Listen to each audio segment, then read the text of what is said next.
You think you're looking for the one, but you're not. You're looking for one of. According to scientific research, you can fall in love in 1/5 of a second, and it's chemically identical to taking cocaine, at least in your brain. So, if love is a drug, is it really all you need? Watch until the end if you want to know what you really need to create your best relationship. Love is not enough, but I'll tell you what is. Thank you for watching my YouTube channel. I'm Iseman, a relationship coach and certified communication specialist with a focus on open relating. Whether you choose to open up your relationship to include other people, or you just open up more authentically to each other, I want you to open up without blowing up. This channel shares all the lessons that I've learned the hard way, so you don't have to. If love is love and enough is enough, then why do we think that love is enough? Love is an emotion. Emotions are chemical reactions in our brain. They are fleeting, unreliable, and highly transitory, meaning they can change on a dime based on internal or external forces. Ever been so excited to quench your thirst with that big cup of water you poured yourself earlier, only to realize once the liquid hits your lips that it's actually the cup of milk you poured yourself last night? Yeah,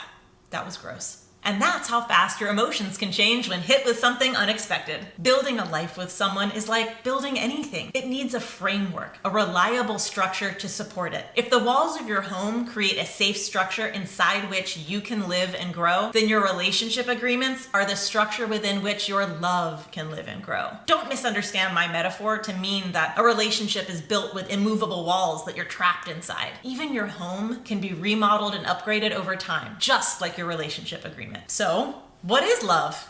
Let's start out with the easy questions. Geez, we want love, so is it a noun? But we love each other, so is it a verb? We feel it, so it must be an emotion, but we show it, so does that make it an action? Love is an ambiguous term. Define it, both for yourself and with anyone that you're sharing it with. I'll help. In our society, most of us suffer from a communication issue that I like to call compound meanings. This is when we think different words have the same meaning. It's unfortunately one of the most common reasons that I see relationships come to an unnecessary end. When we don't create definitions with our partners for important words like love, sex, and commitment, for example, then we make assumptions instead of speaking the same language. A big compound meaning is chemistry and compatibility. I was guilty of this one for years myself. I looked for the butterflies, but they always fluttered by. Pro tip, trying to build a lifelong relationship based on something with an average lifespan of 2 to 4 weeks is not a great plan. Renowned dating coach and New York Times best-selling author Matthew Hussey explains how to determine if a relationship is wise to continue pursuing. He shows us how there can actually be many potential the ones. It just depends on whether or not they meet the criteria for us to build something that lasts. Matthew breaks this criteria down into 4 stages of importance in a relationship: admiration, chemistry, commitment, and compatibility. Notice the separate listing of chemistry and compatibility? They're not the same thing. What we call love in our society is a chemical reaction. It's chemistry. Literally. But we talk about it like it's compatibility. Compatibility is something we experience through our actions over time. We think we want love as a noun, but what we really need is love as a verb. And since as a society we talk about love as a noun, a thing, a feeling, we seek the immediate chemical reaction instead of the experience over time. And that sets us up for the same thing any chemical reaction can create: addiction. The lyric, "love is a drug," is more accurate than we'd like to admit. Love, like any chemical reaction in the body, when not supported by healthy boundaries, can become a real, literal chemical addiction. If you enjoyed my video about the chemical reaction known as pair bonding, then you're gonna love my upcoming chemical knowledge drop. According to a team of scientists led by Dr. Helen Fisher at Rutgers, romantic love can be broken down into 3 categories: lust, attraction, and attachment. Each category has its own set of hormones. Testosterone and estrogen drive lust, or the desire for sexual gratification. Dopamine, norepinephrine, and serotonin create attraction, which is the reward cycle. And oxytocin and vasopressin mediate attachment,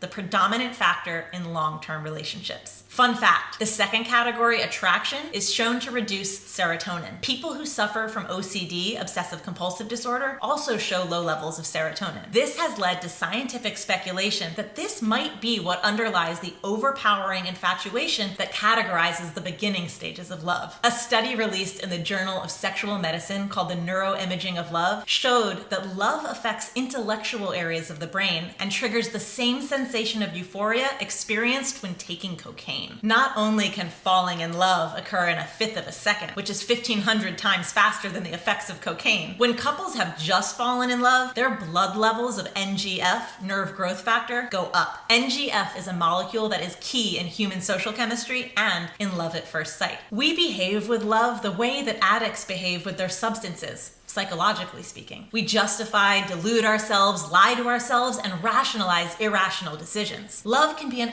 absolutely wonderful thing. But be careful. It's a powerful substance, and as one of my favorite philosophers said, with great power comes great responsibility. So how can we be responsible with this powerful substance called love? Well, it's not just throwing a label on it or signing a document created by the government and calling it a day. We nerd the fuck out and create a relationship agreement. Structure gives us freedom. Compatibility can shift as we grow over time. So we need to create a relationship that can grow along with us. A relationship is really just a series of agreements we make together and whether or not we honor them. Like Matthew Hussey's 4 stages of a relationship, I've discovered a 4-phase structure to support that relationship. The Limitless Love Formula is a 12-week relationship skills program that walks you through 4 phases: inventory, design, build, and maintain. The design phase helps you determine your ideal relationship structure. The build phase is about creating your relationship agreement. This document nails down everything in detail that you need to be clear on in order to create a bulletproof relationship. What is a bulletproof relationship?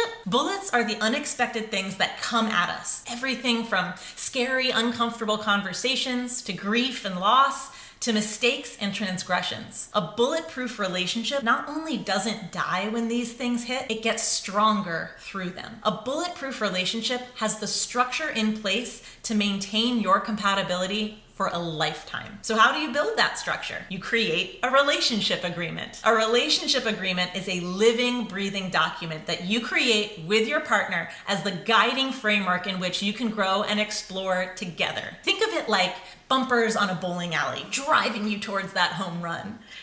Sports aren't really my thing. It's something that you will reassess and adjust over time because it's alive, just like you and your relationship. It needs to be able to grow and change along with you. You both keep working for your relationship, so your relationship needs to keep working for both of you. A relationship agreement includes 9 key sections where you define things like individual and shared boundaries, communication expectations, safer sex practices and exposure plans, and everything else that is involved in the ongoing agreement that is your relationship. This is what we're socialized to think that a marriage contract does. Have you actually read a marriage contract? Also known as a prenuptial or postnuptial agreement, it's just a legal contract that outlines the rights and obligations of 2 people before or during marriage. It provides a set of rules for dividing the couple's property should they separate and divorce or die. A marriage contract can overlap in many of its functions with a last will and testament, negotiating property ownership, finances, child support,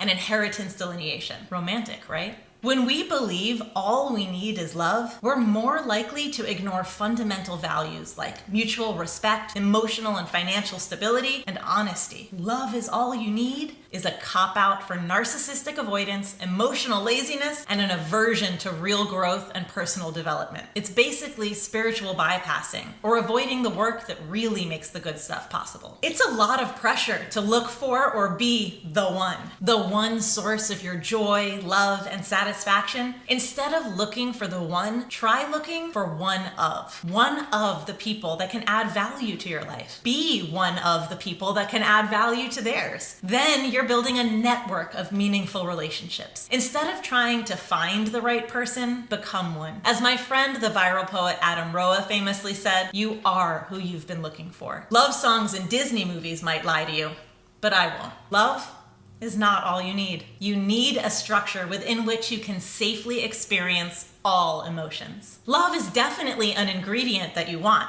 but it's not the only thing that you need. A car needs gas to run. Well, unless you have an EV, but that's not the point of this video. But that gas would just make a mess without being run through the engine and put towards good use. The gas is love. and the engine is your relationship structure. Another way to look at it, yeast causes bread to rise, but without the other ingredients like flour, salt, and water, it's got nothing to do and nowhere to go. The recipe is the structure. Well, now I'm hungry. If you're ready to create the lifelong relationship that you want and deserve, check out the link below for the Limitless Love Formula. My 4-phase relationship skills framework will help you build a bulletproof relationship in 12 weeks without spending countless hours in therapy. If you enjoyed this video, send it to 5 people who you think would benefit from hearing this relationship advice that no one else will tell them. Be the hero that they didn't know they needed. And be sure to subscribe and hit the notification bell so you'll get notified every time I post a new video about inclusive relationship dynamics.